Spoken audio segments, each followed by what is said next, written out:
Previously on Sons of the Covenant YouTube channel. So for the people the camps that teach that Esau is the so-called white man, the things I want you to take away from Obadiah is, number one, the Most High said in verse 2, I have made thee small among the heathen. Esau is small among the heathen, so therefore the Gentiles are not small.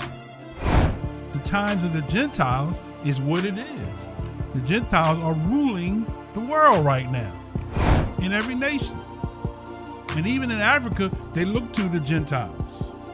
Caucasians are not small. Esau is small. So you can't make Esau be the Caucasians. Verse 4, you exalt yourself as the eagle. He didn't say he was the eagle, right? He says you exalt yourself as the eagle, like an eagle, right? And though you set your nest upon the stars, he's not talking about Hollywood. Set thy nest among the stars is not talking about the United States going to the moon and putting a flag on the moon and saying the eagle has landed. So verse 11, in the day that thou stood on the other side, in the day that the strangers carried away captive his forces, and foreigners, right? Foreigners entered into the gates. Who were those foreigners? Sons of Japheth, Caucasians, not Edomites.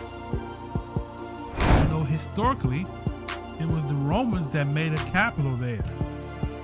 They rebuilt a temple and dedicated it to Jupiter. We read that a couple weeks ago.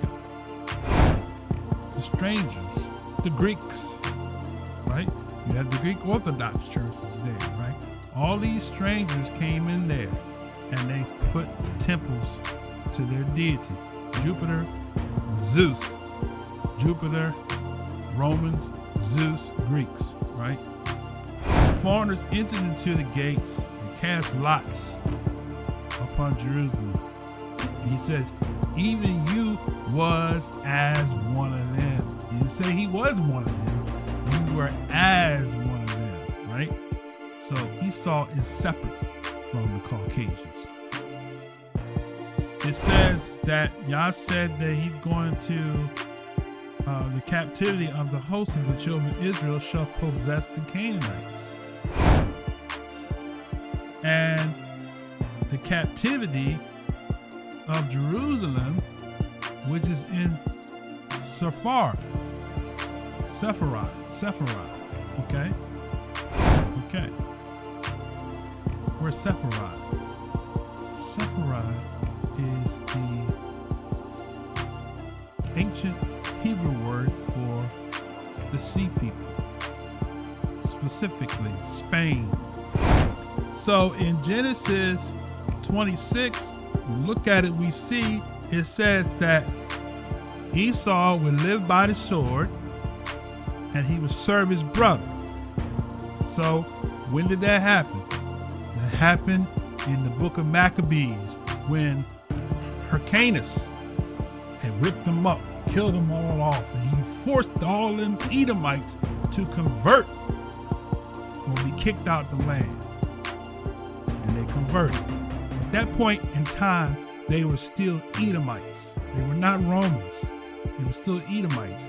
Then they made an alliance with the Romans, and at that point, they fulfilled Genesis 27 and 40, where now the Romans made the Herodian dynasty to be king over the Israelites.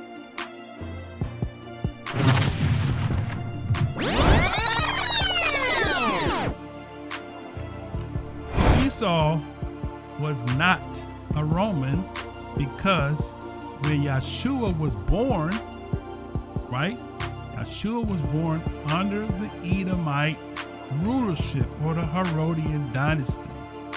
Herodian was put in place by the Romans to keep Israel under control because the Romans feared the Israelites.